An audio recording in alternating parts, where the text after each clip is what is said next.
Salut Hugo, Salut Alex, ça va? ça va très bien et toi? Ça va parfait. Merci de nous accueillir dans le vestiaire de l'ABC. Bah c'est avec plaisir. Là c'est ta quoi? C'est ta troisième ou quatrième saison C'est avec ma l'ABC? quatrième saison avec Quatrième l'ABC, saison ouais. avec l'ABC. Là actuellement j'ai été regarder les stats, bon la saison n'est pas finie, il vous reste quoi? Un match, deux matchs? Il nous reste un match au centre fédéral, ouais. Un match c'est ça, demain, le centre Puis fédéral. peut-être les playoffs, on espère. C'est les playoffs. Ouais. Donc, pour l'instant je crois que tu es à 12,1 d'évaluation par match en moyenne. crois que Ouais, c'est ça ça. doit être à peu près ouais, On dans va ces dire eaux-là, 12. ouais. Tu es à 12 d'évaluation par moyenne en match, qui est quand même même un excellent résultat quoi. C'est pas Quand on mal. voit qu'au début, tu as commencé à l'ABC, donc il y a 4 ans maintenant, en National 1, et vous étiez à, je crois, à 3 ou 4. Ouais, j'étais à bien 3 ou 4, progressé ici. ouais. Ouais, après j'avais pas beaucoup de temps de jeu, j'avais pas le même rôle. Les rôles ils sont différents, j'ai grandi, j'ai pris en maturité, sur le terrain et en dehors, donc c'est pour ça que l'évaluation a augmenté aussi. L'ABC, c'est un club qui t'a beaucoup apporté. Bah oui, énormément, c'est un club qui m'a fait confiance. L'ABC et Vincent, qui est le coach, depuis que je suis arrivé ici, c'est un club qui m'a fait confiance, qui m'a vu grandir en tant que et en tant que joueur. Donc ouais, c'est un club qui m'a énormément apporté. Donc C'est toi, un club qui m'a révélé, quoi. ouais. Toi, t'as découvert où le basket? J'ai commencé le basket à peu près 8-9 ans, Mhm. à Toulouse. Sans raison particulière, mais voilà, j'ai commencé là-bas, j'ai fait toutes mes années dans le club du TOAC, jusqu'à mes 16 ans à peu près, jusqu'à mes 16 ans. Et donc après t'es parti à la JSF Nanterre, c'est ça? Et ouais, donc après je suis parti à la JSF Nanterre, à l'époque c'est Malik Sidibé qui jouait à Limoges, avec qui on a grandi ensemble et on a fait toutes les catégories jeunes ensemble, qui m'a dit ouais, il y a des essais à Nanterre, pourquoi pas essayer. Donc j'y suis allé, j'ai été pris et ensuite j'ai fait deux saisons à Nanterre. Donc ces essais, c'était comment? C'était ouvert à tout le monde ou fallait d'abord envoyer un CV ou des vidéos? Non, c'était journée porte ouverte où tu vas à un entraînement, on était peut-être une vingtaine de gars et tu fais des 5 contre 5 et voilà, c'est Et le toi, coach qui regarde. ça s'est passé comment? Il y a tout de suite un coach qui est venu vers toi ou t'as eu une réponse tardive? Alors moi le truc c'est que j'étais arrivé en retard, il restait peut-être 40 minutes, 30 minutes d'entraînement donc j'avais joué directement. Mhm. Et une semaine après, quand j'étais rentré à Toulouse, le coach m'avait contacté et m'avait dit qu'il voulait me prendre. Donc voilà, ça s'est fait naturellement. Et c'est quoi du coup ta première réaction quand t'as su que t'allais intégrer un centre de formation? Tu t'es dit quoi? Ah ben j'étais super content parce que depuis que j'étais jeune, j'avais fait pas mal d'essais quand j'étais en Minime France, en Cadet France à Toulouse. J'avais fait des essais un peu dans tous les clubs de la région. Pau Orthez, Bordeaux, on était une bande de potes avec qui on prenait le train et on allait faire des essais un peu à droite à gauche. Et ça n'a jamais été concluant malheureusement. Et donc voilà, j'étais super content, je me suis dit que ça allait enfin pouvoir se lancer et voilà. Donc comme tu nous l'as dit, t'as grandi à Toulouse, t'as connu le basket à Toulouse et après t'es parti à Nanterre. C'est quoi les gros changements, aussi bien sur la ville que sur le basket, que t'as remarqué entre ces deux univers? Déjà le gros changement, c'est l'accent. Déjà ça a été ma période d'adaptation au début, parce que là je parle assez normalement. Mais quand je suis parti de Toulouse la première fois, j'avais un fort accent du Sud. Et ça a été la grosse différence. Ensuite, au niveau basket, dans le Sud, c'est pas des terres basket, Ouais, c'est pas une région très basket, ouais, c'est plus le rugby et le foot. Et quand je suis arrivé à Nanterre, j'ai découvert les phénomènes de la région parisienne, tu vois, des mecs qui dunkent dans tous les sens. Moi, j'étais un des seuls à dunker de mon équipe quand j'étais à Toulouse. Et j'arrive là-bas et puis je vois des gars, ils sont tous grands, tous costauds, ils mettent tous des dunks de malade et voilà, ça a été la plus grosse différence au départ. Et est-ce que t'as réussi à bien t'adapter à la ville? Parce que c'est pas forcément facile, même si Toulouse c'est une grande ville. Là t'es à Nanterre, t'es à 15-20 minutes grand max en RER A de la région, enfin de Paris. Ça n'a pas été trop choquant au début dans une grande ville comme ça, avec beaucoup de monde, ça t'a pas trop gêné? Non, c'est pas le truc qui m'a le plus dérangé. Après, quand on commence la saison en Nanterre, tu restes pas mal. Moi, j'étais au lycée Joliot-Curie. T'as le lycée qui est dans la même allée que la salle. Et nous, on habitait à côté de la place de la Boule à l'époque. Donc, tout est assez proche. Au final, t'as pas vraiment le temps d'aller tout le temps sur Paris. Donc, tu vois pas énormément la différence. D'accord. Donc, à Nanterre, t'as joué en National 3, c'est ça? J'ai fait la première année en Cadet France. Cadet France. Et la deuxième en National 3, ouais. D'accord. Et avant, à Toulouse, t'avais déjà joué en Cadet France? Avant à Toulouse, j'avais joué en Cadet France. Il y avait 2 divisions à l'époque, en deuxième div. Ouais. Et du coup, quand tu es passé de Cadet France à National 3, ça t'a pas intéressé d'essayer de te diriger vers un club en Pro A, puisqu'à l'époque, la JSF, ils étaient en Pro B, pour avoir Espoir Pro? T'as préféré aller en Espoir, on va dire Bah à la fin de mon année cadet, Nanterre m'a proposé de rester avec eux, de participer aux entraînements pro quand j'avais pas cours. Donc voilà, ça me paraissait logique de. Je me suis même pas ouais, non, je me suis même pas posé la question. Ça me paraissait logique de continuer là-bas. D'accord. Et du coup, tu as participé avec des entraînements des pros? J'ai participé à quelques-uns. Ouais, j'ai fait toute la préparation à l'époque avec eux. Et le mercredi après-midi, je crois, quand j'avais pas cours, j'allais m'entraîner avec eux aussi. D'accord. Et il y a qui comme gros joueurs qui t'ont marqué là-bas? C'est des trucs qui t'ont impressionné sur le terrain? Bah à l'époque, il y avait déjà Michael Riley, qui était déjà aussi impressionnant que maintenant. Après, je joue aussi avec Jérémy joue aussi en N3. Jérémy Enzoli? Jérémy Enzoli, ouais. Et Jérémy, athlétiquement, c'est impressionnant à voir. C'est une bête. Donc, je pense que c'est les deux qui m'ont le plus impressionné. Est-ce que tu as remarqué, est-ce que tu as vu une différence énorme ou pas d'ailleurs entre la National 3 et le haut niveau? Est-ce que tu as vu t'as vu que c'était un monde à part? Ouais, forcément, il y a 4 divisions qui séparent la N3 de la Pro B, donc c'est énorme. C'est énorme. Physiquement, techniquement, athlétiquement, dans tous les secteurs, la différence elle est énorme. Donc là, il y a la saison dernière, vous étiez en Pro B avec Angers. Mm-hmm. Est-ce que tu imaginais quand tu étais au centre de formation de Nanterre, un jour jouer en Pro B? Tu te l'as dit ça? Bah oui. Bah, quand je m'entraînais avec eux, je me sentais pas dépassé. Je sentais que je pouvais y arriver. Donc ouais, je me suis jamais dit le contraire. En tout cas, je me suis jamais dit ouais, tu n'y arriveras pas. D'accord. Donc après, tu viens à Angers. Tu commences en National 1? Non, je suis passé à la fin de mes 2 années à Nanterre, je suis passé à Châlons-Champagne. Ah, t'es passé à Reussy-Saint-Martin. Ouais. D'accord. Et là, c'était en quoi, la division? En N3 aussi. N3. Un petit village à côté de Châlons-Champagne. Et ça s'est passé comment là-bas? Bah, au tout début, quand je suis arrivé là-bas, je me suis dit, mais qu'est-ce que tu fais? J'étais à Toulouse, je suis passé à Paris, puis j'arrive à Châlons-Champagne, c'est une ville de 30 000 habitants. Voilà, j'étais dépaysé. Je me suis dit, qu'est-ce que tu fais là? Il parle avec l'accent du Nord et tout. J'étais un peu perdu.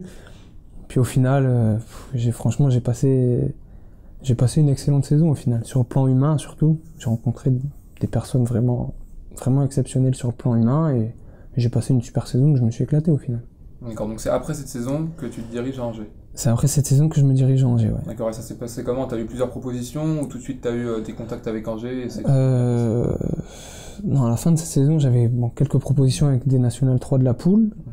J'ai reçu Saint-Martin, le club dans lequel j'étais, qui voulait que je reste.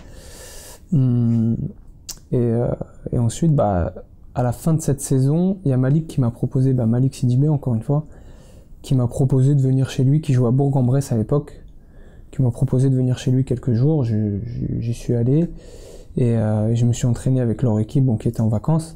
Et c'est là que j'ai rencontré Vincent Lavandier, qui était l'assistant coach à l'époque, et qui du coup m'a proposé directement d'aller en National 1, vu qu'il partait à Angers. Donc j'ai suivi. Tout de suite t'as signé? Ouais, tout de suite. Moi j'étais en N3, je pensais peut-être avoir de la N2, tu vois, gravir les échelons un à un. Là on me propose la National 1 directement, donc j'ai pas hésité.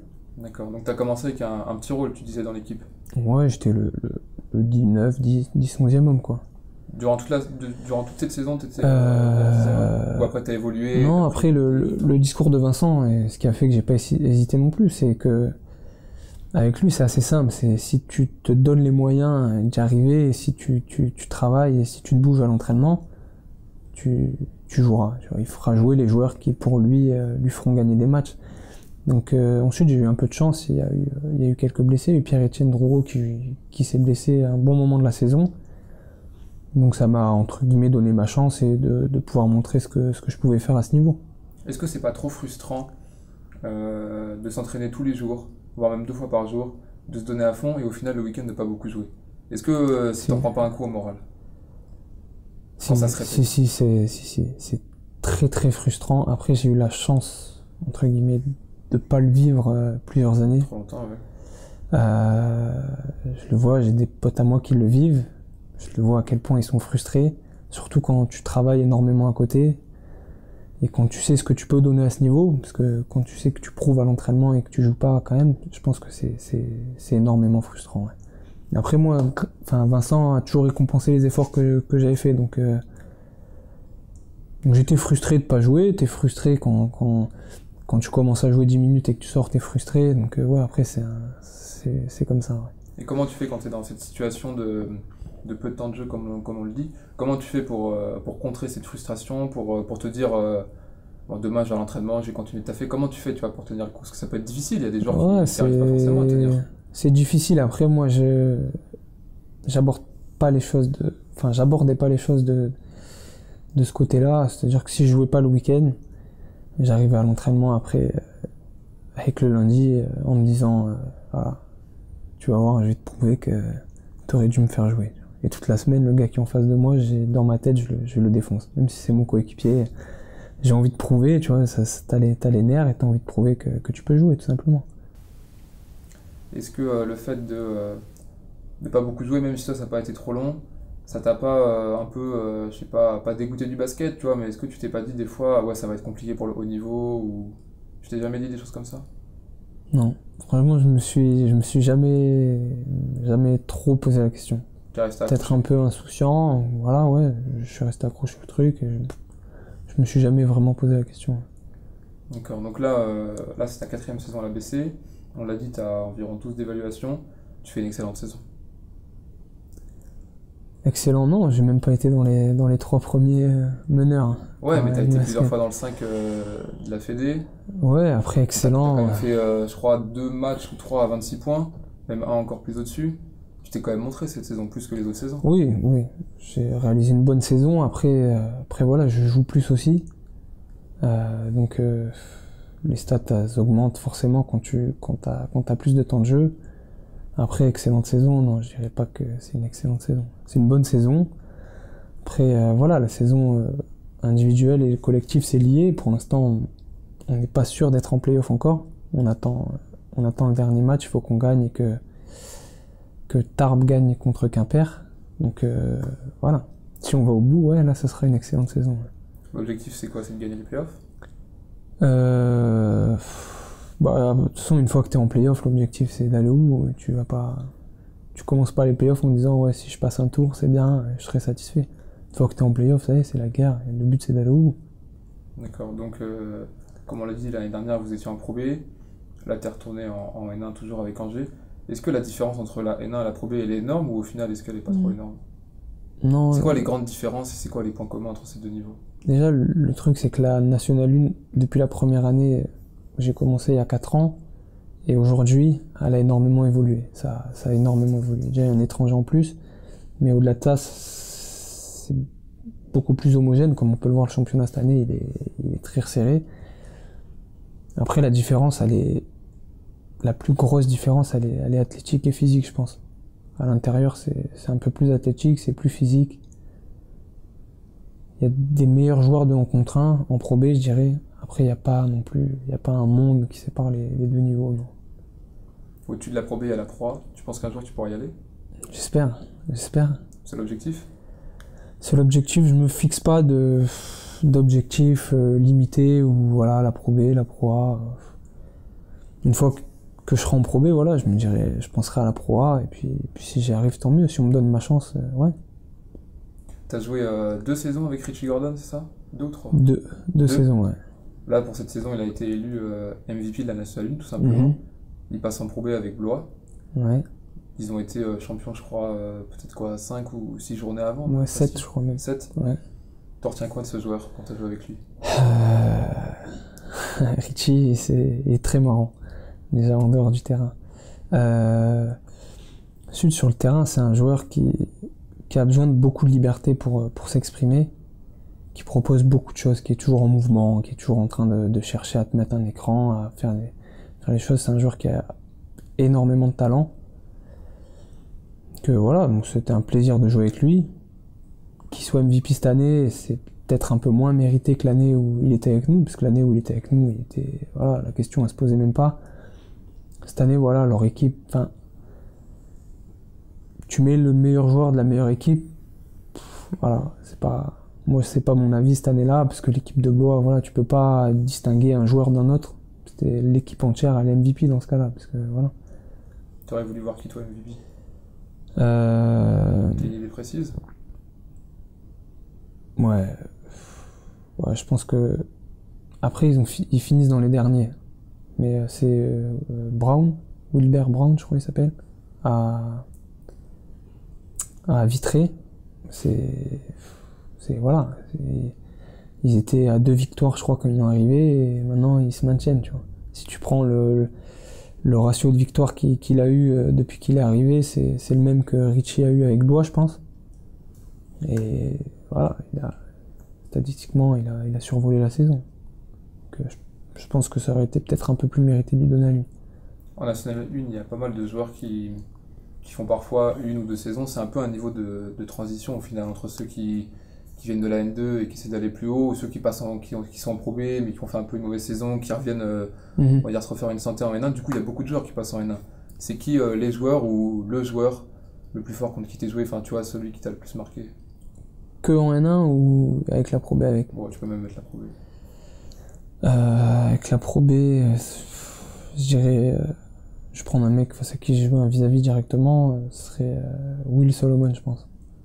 Le meneur d'Antibes. Ouais, voilà, et sa carrière parle d'elle-même, de toute façon. Et voilà, je crois qu'il a 38 ou 39 ans, peut-être. Ouais, ça doit être ça. Un truc comme ça, t'as l'impression qu'il a 20 ans, il va vite, il fait tout.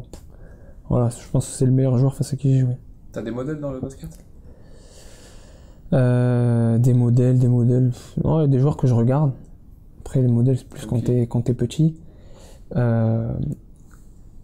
Les joueurs que j'aime bien en ce moment, j'aime bien Nando De Colo, j'aime bien ce qu'il fait. Après, j'ai toujours aimé Spanoulis. Et sinon, après, pour voir un petit peu sur la NBA, j'aime bien Paul George. Paul George et Leonard, des Spurs. Ok, oui, Leonard. Ouais, lui, il est impressionnant. Nando De Colo, il réalise sa meilleure saison en Euroleague. Ouais. Il a été élu, je crois, c'est quoi, ses meilleurs marqueurs, je crois, j'ai vu ça récemment. Il va être MVP, je pense. Enfin, ça serait logique. C'est un mec qui a eu quelques difficultés dans le basket avec la NBA. Il n'a pas forcément été mis toujours dans des bonnes situations. Ça a été un peu difficile pour lui, je pense, à gérer déjà psychologiquement, tu vois. Et aujourd'hui, il a fait le choix, il le dit clairement, de tirer un trait sur la NBA et de se concentrer sur l'Euroleague. Tu penses qu'il y a des joueurs comme ça qui sont faits que pour l'Euroleague et pas pour la NBA? Tu penses que c'est vraiment différent? Ouais. À regarder, c'est très différent déjà. Les playoffs, c'est autre chose, quand tu vois les playoffs NBA. Mais sur une saison, c'est très différent. Et je pense que Nando, voilà, c'est le prototype Euroleague, quoi. C'est un joueur vraiment, quand tu le vois jouer, c'est typique Euroleague, tu vois. Il fait des bonnes lectures de jeu, des bonnes passes. Après, si en NBA il avait sa chance, j'ai aucun doute qu'il s'en sortirait. Il ferait peut-être pas aussi bien. Mais après en NBA, voilà, t'as quand même des monstres physiques qui sont quand même différents. Donc avec le temps, moi j'ai l'impression que dans le basket, si on prend l'époque de la NBA, un peu l'époque tu vois, de Jordan, Magic Johnson, tout ça, à l'époque actuelle, si on prend ces deux époques dans le basket, pas qu'en NBA, aussi bien en Euroleague ou même en Pro A, j'ai l'impression que le basket maintenant, ce qui compte, c'est surtout la dimension physique et athlétique, quoi, encore plus qu'avant. D'accord? Ouais. Bah, surtout en France, on aime bien ça. Je pense qu'en France, on aime bien les qualités athlétiques. Après en NBA,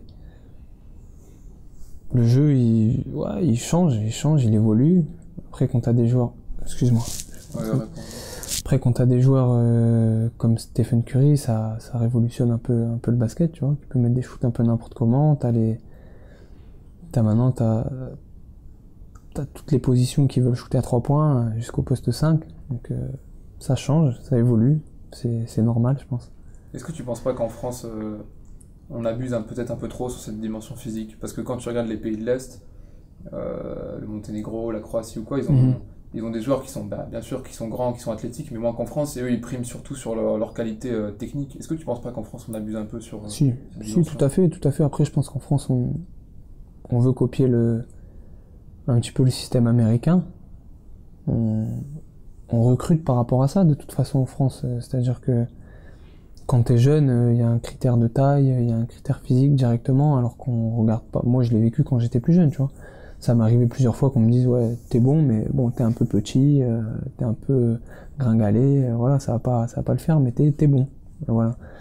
Et alors que à côté de ça t'avais un mec qui arrivait qui était beaucoup plus grand ou beaucoup plus athlétique mais qui savait pas jouer au basket, tu vois. Et il était sélectionné à la place d'un gars qui savait toucher la balle, donc je pense que moi je suis plus système des pays de l'Est, j'aime bien. Justement, on parle des pays de l'Est. Toi, t'es parti en fait dans les pays de l'Est avec un camp de basket. Je pars tous les ans avec un camp de basket. C'est un camp qui est dirigé par Alexandre Mekdoud. Qui coach en National 2 à Poissy. Qui coach en National 2 à Poissy, qui m'a coaché à Nanterre quand j'étais en Cadet France, qui est maintenant un très très bon ami en moi. Et ouais, je pars tous les étés avec lui m'entraîner. On est parti une fois en Croatie et 2 ou 3 fois en Bosnie. Et voilà, c'est vraiment typique. On travaille voilà, comme les gars de là-bas, c'est-à-dire énormément de répétitions. Après, c'est sûr que c'est pas marrant tout le temps. Mais c'est ce qui m'a permis de progresser d'année en année aussi, hein, c'est grâce à ça. Donc, c'est important pour toi de faire ce stage chaque été, tu vois, de partir là-bas, de se couper un peu de la France. Après, en France, faut dire ce qui est, c'est très difficile de s'entraîner. Tu vois, de trouver une salle. Bon, une salle de muscu maintenant tu trouves comme tu veux, mais de trouver une salle de basket où tu peux y aller un peu quand tu veux, c'est très compliqué. Et de trouver un gars qui a les connaissances qu'il a, c'est compliqué aussi. Donc de partir là-bas, je suis parti une fois, ça m'a plu, c'est très bien passé. Au-delà du basket, il y a une super ambiance, comme je t'ai dit, c'est un ami à moi, donc ça se passe très très bien. Donc voilà, pourquoi changer, tu vois. Jusqu'à maintenant, ça m'a fait progresser, ça m'a aidé, donc je vois pas pourquoi aller faire un autre camp. Donc toi, tu préfères, t'es plus pays de l'Est que États-Unis pour le basket? Non, si j'ai l'occasion d'aller, parce qu'après les phénomènes physiques que c'est du travail aussi. Tu n'es pas comme ça. Mais si j'ai l'occasion d'aller faire un camp là-bas et de découvrir comment ils travaillent et de voir, moi je suis ouvert un peu à tout, j'aime bien toucher un peu à tout, découvrir la manière dont ils travaillent là-bas et dont ils font les choses, je suis prenant directement. J'ai vu comment on travaille en France, j'ai vu comment on travaille dans les pays de l'Est, pourquoi pas aller voir comment on travaille là-bas, ouais. Ça m'intéresserait, ouais. Il y a quelques temps, il y a même quelques années, il y avait l'INSEP ou la fédération, je sais plus exactement, qui avait fait une sorte de conférence et le thème c'était est-ce que le basket actuel c'est un sport collectif très individuel ou alors est-ce que c'est un sport individuel très collectif? Tu penses quoi? Je pense que c'est un sport collectif très individuel. Parce que ta carrière, tu l'as fait tout seul, de toute façon, dans tous les cas. Mais après, ça reste en premier lieu un sport collectif, parce que tu gagnes pas des titres et tu gagnes rien tout seul, de toute façon. Tu gagnes rien tout seul, t'as besoin de ton équipe, et si t'as un très bon joueur dans une très mauvaise équipe, il fera rien du tout, alors que si t'as 10 bons joueurs, ils gagneront, tu vois. Donc là, il faut terminer la saison avec l'ABC. Comme tu l'as dit, l'objectif c'est les playoffs. Ouais. Et la saison prochaine, il se passera quoi pour toi? Bah ça, tu me reposes la question quand la saison est finie.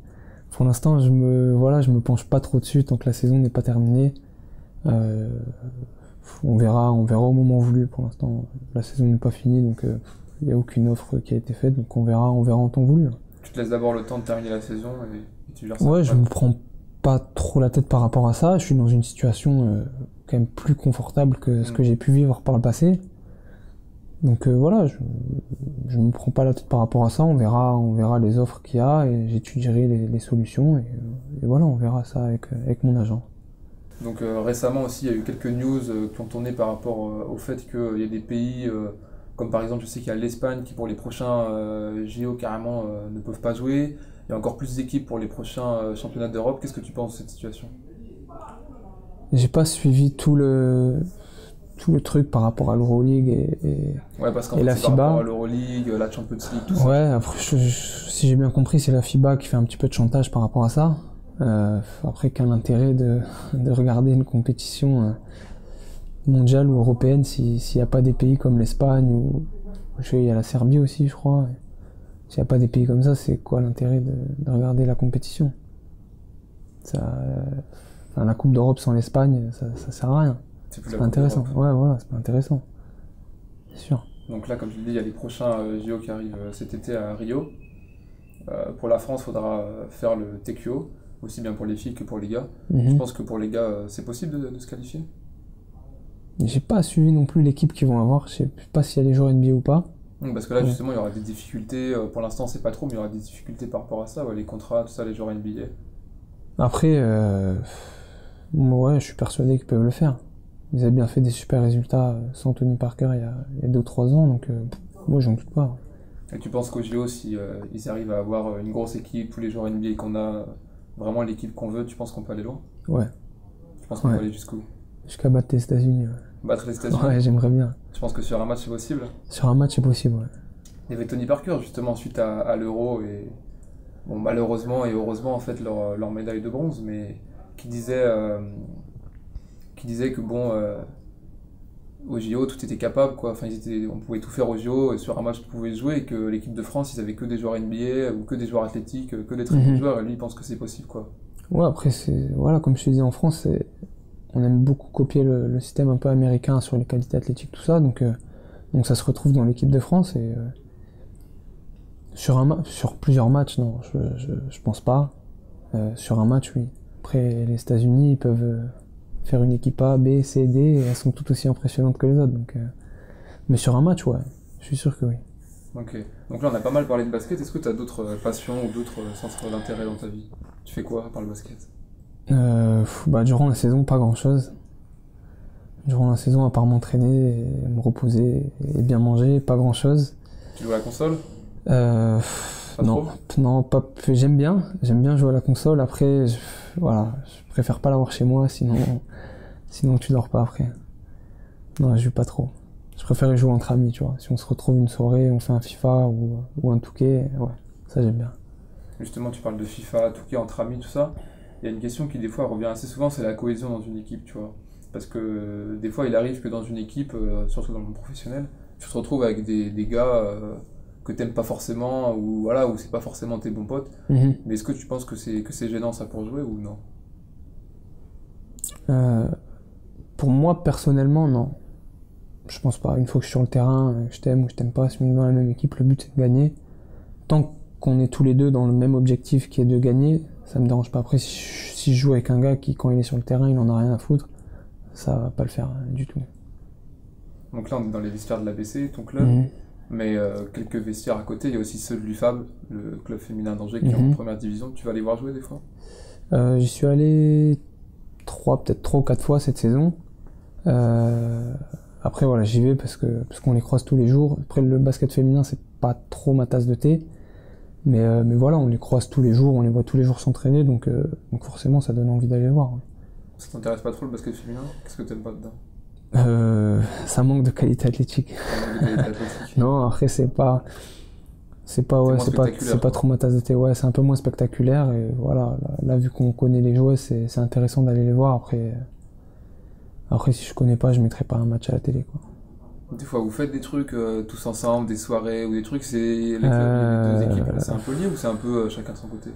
Bah, les années précédentes, c'était assez chacun de son côté. Cette année, c'est un petit peu lié. On a déjà passé un petit peu de temps ensemble. Ouais, après, pas plus que ça non plus. Donc tu me dis que tu joues pas trop à la console parce que sinon tu dors pas. Du coup, tu fais quoi? Tu regardes des séries, tu regardes des films? Ouais, je regarde des séries. J'aime bien regarder des séries. Il y a quoi J'aime comme bien- série que tu regardes? Un truc que t'aimes bien en ce moment? Bah là, il y a Game of Thrones qui a repris. Donc, Game of Thrones, forcément. Je regardais Walking Dead. Et après, Viking aussi. Voilà, c'est les 3 séries que je suis actuellement. Et les Américains comme ça, là, quand ils viennent en France, pour les séries, ça te dérange pas trop? Tout le décalage ou la galère pour trouver de la VO? Non, je trouve qu'ils s'en sortent bien. Ils se débrouillent bien. Bah là, à la place où t'as Gareth Murray qui suit à peu près la même série que moi. Donc, non, ils s'en sortent bien. Ça le dérange pas. Ils sont pas trop dépaysés de venir ici à Angers, les Américains? Bah alors, ça dépend. Ceux qui ont déjà, on va dire, quelques expériences en Europe, pas plus que ça. Après, t'as Williams, qui est un bon pote à moi cette année, et qui lui était rookie cette saison, donc il arrivait directement de d'université. Il venait d'une grosse université, d'une grosse organisation, donc ouais. Et au départ, il était dépaysé. Il était dépaysé, enfin, quand tu me racontes comment c'est là-bas, ça n'a strictement rien à voir. Ça n'a strictement rien à voir. Eux, ils ont une console dans le vestiaire. Ouais, puis là-bas, il y a une culture du sport qu'on n'a pas en France, quoi. Là-bas, c'est une autre dimension.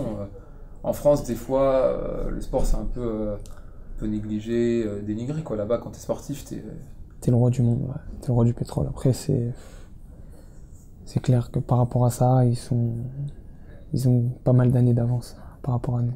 C'est peut-être ce qui fait que la NBA est tant en avance que les championnats d'Europe aussi. Hein. Après, l'Euroleague, c'est quand même pas mal aussi. Après, la NBA, voilà, les Américains, ils ont tout le truc du show, tu vois, autour, tout le truc du business qu'il y a tout autour de la NBA qui fait qu'ils sont loin par rapport enfin, on est encore très loin de ça en Europe, ouais.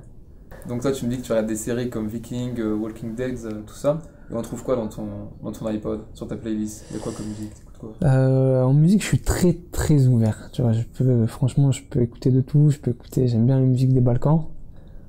La musique des Balkans? Ouais, j'écoute des musiques des Balkans. Ah ouais? Ouais, j'écoute les musiques des Balkans, c'est très bien. Je peux écouter des musiques espagnoles, un petit peu latino, comme je peux écouter du rap français, du rap américain. Franchement, niveau musical, je suis très très ouvert à partir du moment où j'écoute la musique et qu'elle me met bien. Voilà. Là, il y a quelques temps, on a réalisé une interview avec Giorgio, tu connais? Bah, je connais parce que tu m'en as parlé. C'est un mec avec Nekfeu. Après, j'ai jamais écouté une de ses musiques, non. Il y a des gars comme ça dans le rap, un peu dans le hip-hop français que t'aimes plus que d'autres ou pas trop? Dans le rap français... Que ce soit maintenant ou des plus anciens. Bon, quand j'étais plus jeune, j'écoutais pas mal Rof. Quand j'étais plus jeune, j'aime beaucoup. Après, voilà, en grandissant, j'écoute un petit peu de tout. Dans le sud, t'as le phénomène Jul. C'est dans le sud, tu rentres dans le sud, t'entends ça, mais partout. Tu marches dans la rue, tu l'entends. Donc voilà, c'est des musiques qui restent dans la tête. Donc moi, j'aime bien aussi. Après, voilà, j'ai pas de rappeur préféré ou un truc comme ça. Si j'écoute la musique et que ça me plaît, voilà, ça sera dans ma playlist. Des fois, les Américains, ils vous ramènent des sons de fous là, qui viennent des États-Unis. Personne n'a entendu ou pas? Non. Non, pas plus que ça. Y a pas non, ils écoutent comme ça? Ouais, non. Non, après ils écoutent généralement du Drake ou Lil Wayne, ou des trucs qu'on connaît tous, donc non, pas plus que ça, non. Tu la vois comment ta vie après le basket? Parce qu'une carrière de sportif, surtout pour un meneur en plus dans le basket, ça peut s'arrêter plutôt jeune, ça dépend. Ça peut aller très vite. Je te souhaite d'aller loin, ouais, je touche du bois. Mais des fois, que ce soit une blessure ou même la vieillesse ou quoi, tu la vois comment ton après-carrière? Pour l'instant, je sais pas trop. Pour l'instant, ouais, non, voilà. Pour l'instant, je la vois pas dans le basket. Je me vois pas coach ou un truc comme ça pour l'instant. Après, ça peut changer avec le temps. Mais voilà, j'aimerais bien reprendre mes études et voilà, continuer dans cette voie. J'ai eu un bac comptabilité. C'est quelque chose qui me plaît, qui m'intéresse.